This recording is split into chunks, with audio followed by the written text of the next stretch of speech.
Assalamualaikum warahmatullahi wabarakatuh. Sebelumnya, mari kita perkenalan diri. Saya atas nama Hadi Kurniawan. Di sini saya ingin memaparkan sebuah riset, yaitu dari 6 pertemuan. Nah, di sini saya ingin menjelaskan 2 pokok pembahasan, yaitu materi pertama dan materi kedua. Nah, untuk materi pertama, materi ini membahas tentang etika bisnis dan perjanjian kerja dalam konteks hukum ketenagakerjaan kerja di Indonesia. Materi ini dimulai dengan pengantar mengenai pentingnya etika dalam dunia bisnis. Dalam situasi ekonomi yang buruk, seringkali muncul spekulasi dan praktik bisnis yang tidak etis. Penegakan hukum yang lemah dan kurangnya organisasi profesi untuk menegakkan kode etik bisnis menjadi tantangan dalam menciptakan lingkungan bisnis yang sehat. Yang kedua ada peran etika bisnis. Materi ini menjelaskan bahwa etika bisnis memiliki peran dalam membentuk perusahaan yang kokoh dan kompetitif. Etika bisnis membantu perusahaan dalam yang membangun reputasi yang baik, menciptakan nilai value creation yang tinggi, memotivasi pelaku bisnis untuk mematuhi norma-norma etika. Richard D. George menyatakan bahwa untuk menciptakan kesuksesan, perusahaan perlu memiliki produk yang baik, manajemen yang baik, dan etika yang baik. Yang poin ketiga ada perjanjian kerja. Materi ini menjelaskan 2 jenis perjanjian kerja menurut Undang-Undang Nomor 13 Tahun 2003, yaitu perjanjian kerja waktu tertentu, bisa dikatakan PKWT, dikenal sebagai karyawan kontrak, berlaku untuk pekerjaan yang bersifat sementara atau berdasarkan jangka waktu tertentu. PKWT tidak menyarankan adanya uang pesangon jika terjadi pemutusan hubungan kerja, yaitu PHK. Nah, perjanjian kerja waktu tidak tertentu itu bisa dikatakan PKWTT, merupakan perjanjian yang tidak memiliki batas waktu dan bersifat tetap. PKWTT dapat dibuat secara lisan dan tidak wajib didaftarkan, tetapi harus memenuhi ketentuan yang ada dalam Undang-Undang Ketenagakerjaan. Dan poin yang keempat itu ada unsur-unsur dalam perjanjian kerja. Materi ini mengidentifikasi beberapa unsur penting dalam perjanjian kerja, yaitu unsur pekerjaan. Pekerjaan yang diperjanjikan harus dilakukan oleh pekerjaan itu sendiri. Terus lalu ada unsur perintah. Pekerja harus tunduk pada perintah pengusaha. Dan yang ketiga ada unsur upah. Upah merupakan elemen penting dalam hubungan kerja. Dan yang poin kelima, berakhirnya perjanjian kerja. Nah, materi ini menjelaskan bahwa perjanjian kerja dapat berakhir karena beberapa alasan. Contohnya, karyawan meninggal, berakhirnya jangka waktu perjanjian, dan putusan pengadilan atau lembaga penyelesaian perselisihan hubungan industrial. Nah, dan yang keempat itu ada contoh kasus. Materi ini memberikan beberapa contoh kasus untuk menggambarkan beberapa etika bisnis. Yang pertama, kasus Enron menjadi contoh negatif dari praktek bisnis yang tidak etis, di mana perusahaan terlibat dalam penipuan yang menyebabkan kebangkrutan. Contoh positif dari perusahaan yang mematuhi etika bisnis yaitu seperti perusahaan kontraktor yang memenuhi spesifikasi bangunan yang disepakati. Kesimpulan dari materi pertama yaitu makalah ini menyimpulkan bahwa etika bisnis sangat penting dalam dunia usaha. Perusahaan yang beroperasi dengan etika yang baik dapat membangun kepercayaan dan loyalitas dari semua pihak yang terlibat, serta berkontribusi pada keberlanjutan dan pertumbuhan jangka panjang. Secara keseluruhan, Materi ini memberikan wawasan yang mendalam tentang pentingnya etika dalam bisnis dan bagaimana perjanjian kerja diatur dalam konteks hukum di Indonesia. Nah, materi ini menekankan bahwa praktik bisnis yang etis tidak hanya bermanfaat bagi perusahaan itu sendiri, tetapi juga bagi masyarakat dan lingkungan bisnis secara keseluruhan. Untuk sarannya, materi ini merekomendasikan agar perusahaan mengembangkan dan menerapkan kode etik yang jelas serta melatih karyawan untuk memahami dan menerapkan prinsip-prinsip etika dalam setiap aspek bisnis mereka. Itu untuk poin-poin materi pertama yang saya ambil, dan saya akan melanjutkan untuk materi yang kedua, materi pertemuan kedua. Oke, ada beberapa poin yang dapat saya pelajari dari materi kedua, yaitu konsep perusahaan dan pemangku kepentingan.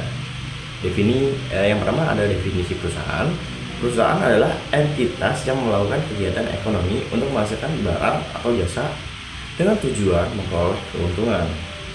Perusahaan dapat berbentuk badan hukum atau bukan badan hukum dan dapat dimiliki oleh individu ataupun kelompok. Ada pengertian pemangku kepentingan. Pemangku kepentingan adalah individu atau kelompok yang memiliki kepentingan atau hubungan dengan perusahaan. Mereka dapat mempengaruhi atau dipengaruhi oleh keputusan dan aktivitas perusahaan. Ada beberapa jenis-jenis stakeholder. Yang pertama ada kredit atau bank. Mereka bisa memberikan pinjaman kepada perusahaan dan memiliki kepentingan dalam pengembalian pinjaman. Yang kedua ada karyawan. Nah, karyawan ini adalah sumber daya manusia yang berkontribusi langsung terhadap operasional perusahaan. Yang ketiga ada pemasok. Pemasok adalah yang menyediakan bahan baku dan memiliki kepentingan dalam keberhasilan perusahaan. Yang keempat ada konsumen. Konsumen yaitu pengguna produk atau jasa yang ditawarkan oleh perusahaan. Yang kelima ada komunitas, seperti masyarakat sekitar yang terpengaruh oleh keberadaan perusahaan, termasuk dalam hal lapangan kerja dan dampak sosial. Nah, untuk poinnya, hubungan antara perusahaan dan stakeholder. Nah, interaksi perusahaan harus membangun hubungan yang baik dengan semua stakeholder untuk mencapai tujuan bersama. Hal ini mencakup komunikasi yang efektif dan mengelola ekspektasi. Ada pengambilan keputusan. Stakeholder berperan dalam pengambilan keputusan strategis perusahaan, termasuk dalam hal investasi dan manajemen. Nah, di poinnya itu ada peran stakeholder dalam perusahaan. Yang pertama, membuat keputusan. Stakeholder memiliki hak keterlibatan dalam pengambilan keputusan penting, termasuk pemilihan manajemen. Beberapa stakeholder terlibat langsung dalam manajemen perusahaan, membantu dalam pengembangan dan keberhasilan bisnis.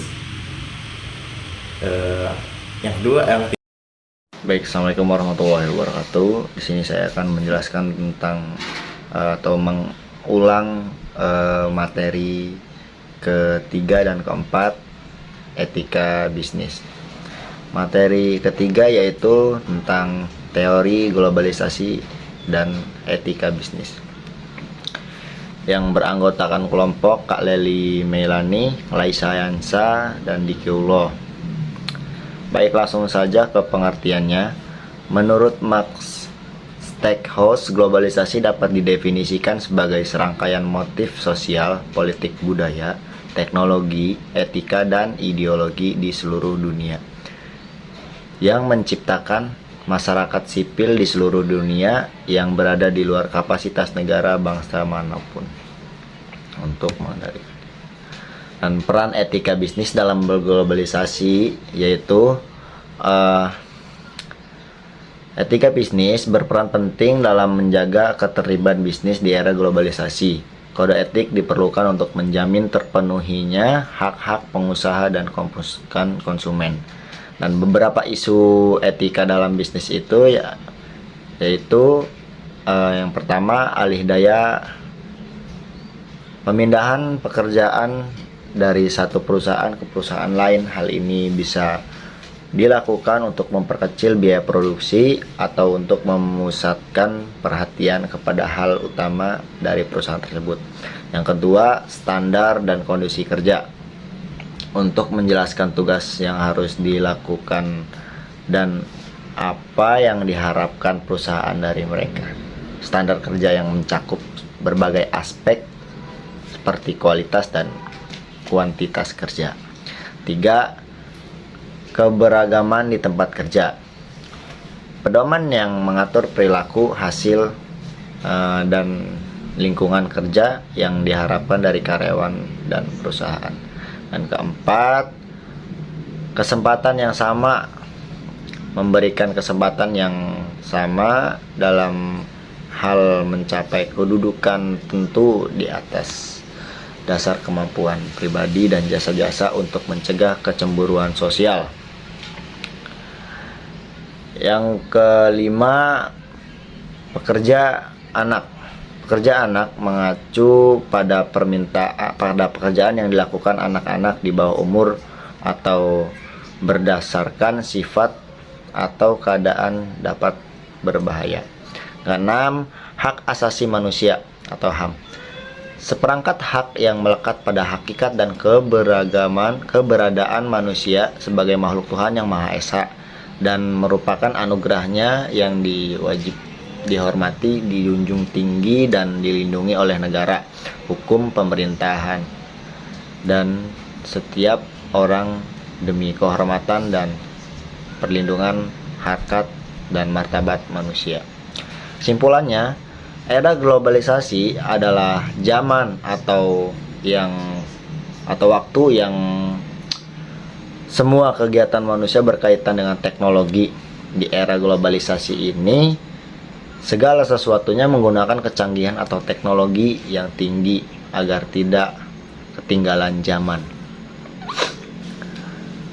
dan agar lebih mudah dikerjakan.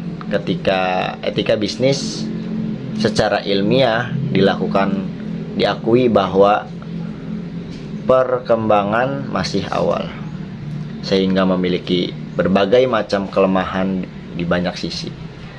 Banyak hal perlu dikerjakan, diperbaiki, dan etika bisnis perlu terbuka terhadap upaya perbaikan dan kritik yang membangun. Hal tersebut perlu dilakukan karena etika bisnis merupakan cerminan perilaku moral masyarakat luas yang mewarnai perilaku bisnis. Baik, saya menyampaikan materi atau mengulang materi tentang teori etika dan relevansinya yang dibuat oleh kelompok 4 yang beranggotakan Kak Jessica Febrianti, Lailatul Nufus, dan Tria Wahyuni. Baik, langsung saja kita lari ke pengertiannya. Secara etimologis dan istilah, etika berasal dari bahasa Yunani yang artinya perilaku seseorang, adat istiadat atau kebiasaan, perasaan batin, watak, serta kecenderungan hati untuk melakukan suatu perbuatan. Selain itu, etika membantu menentukan pedoman untuk tindakan yang bermoral dan bertanggung jawab dalam kehidupan kita sehari-hari. Oke, macam-macam etika. Etika deskriptif yang menguraikan atau menjelaskan kesadaran dan pengalaman moral dari norma-norma dan konsep-konsep etis secara deskriptif. Etika deskriptif ini berbicara mengenai fakta secara apa adanya, bersifat realistis. Yang kedua, etika normatif. Etika normatif yang menerapkan berbagai sikap dan perilaku yang seharusnya dimiliki oleh manusia. Jadi, etika normatif merupakan norma-norma yang dapat menuntun agar manusia bertindak secara baik, menghindari hal-hal yang buruk sesuai dengan kaidah atau norma yang berlaku di masyarakat. Yang ketiga, mata etika adalah studi tentang hakikat, ruang lingkup, dan makna penilaian norma. Mata etika juga bisa menjadi sebagai satu jalan menuju konsepsi atau benar atau tidaknya suatu tindakan atau peristiwa.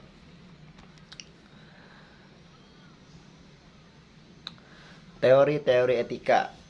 Baik, di sini ada 6 teori. Yang pertama, deontologis. Teori ini menekankan pandangan etika menilai moralitas suatu tindakan berdasarkan kewajiban atau aturan yang harus diikuti, bukan berdasarkan mempertimbangkan konsekuensinya.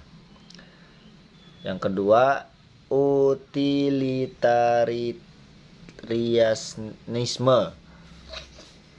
Teori ini berpacu pada hasil atau konsekuensi suatu tindakan. 3.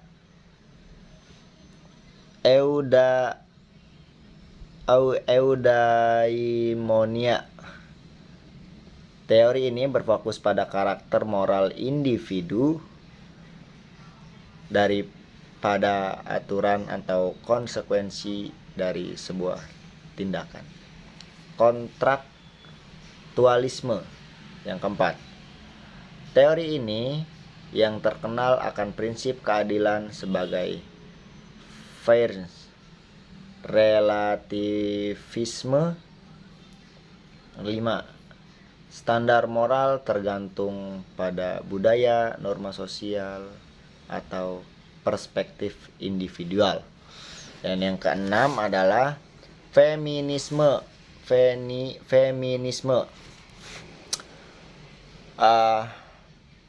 Menjadi ideologi yang memberdayakan perempuan yang memiliki tujuan memperjuangkan hak-hak wanita dengan menetapkan kesetaraan gender.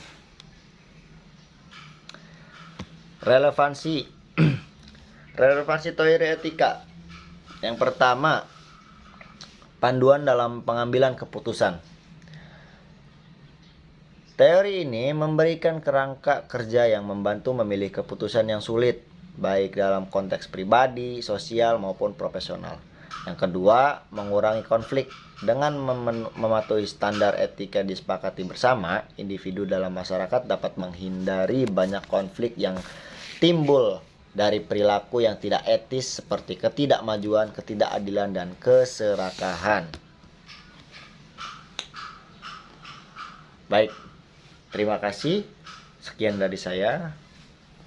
Mungkin untuk materi selanjutnya akan disampaikan oleh Kak Novia. Assalamualaikum warahmatullahi wabarakatuh.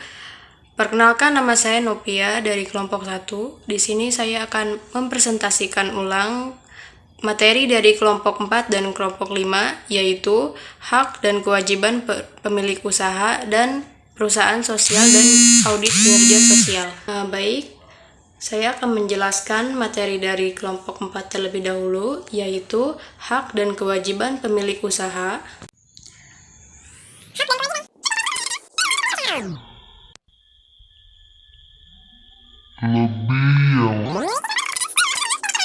Sebagai pekerja. Baik, lanjut ke hak dan kewajiban pengusaha. Hak dan kewajiban pengusaha antara lain adalah membuat peraturan dan perjanjian kerja, hak untuk melakukan PHK, dan berhak menyerahkan sebagian pekerjaan kepada perusahaan. Kewajiban pengusaha adalah suatu prestasi yang harus dilakukan oleh pengusaha bagi kepentingan tenaga kerja. Baik, lanjut ke materi kelompok 5, yaitu perusahaan sosial dan audit kinerja sosial. Di sini ada definisi perusahaan. Perusahaan sosial adalah entitas yang mengutamakan tujuan sosial dan beroperasi dengan prinsip berkelanjutan dan fokus pada memberikan solusi untuk masalah sosial. Tentang menghasilkan keuntungan yang dapat mendukung misi mereka. Baik, lanjut ke pentingnya audit kinerja. Audit kinerja sosial adalah proses evaluasi sistematis yang mengukur dampak sosial dan lingkungan kegiatan dari kegiatan perusahaan. Baik, itu saja presentasi dari saya. Kurang lebihnya mohon maaf. Assalamualaikum warahmatullahi wabarakatuh.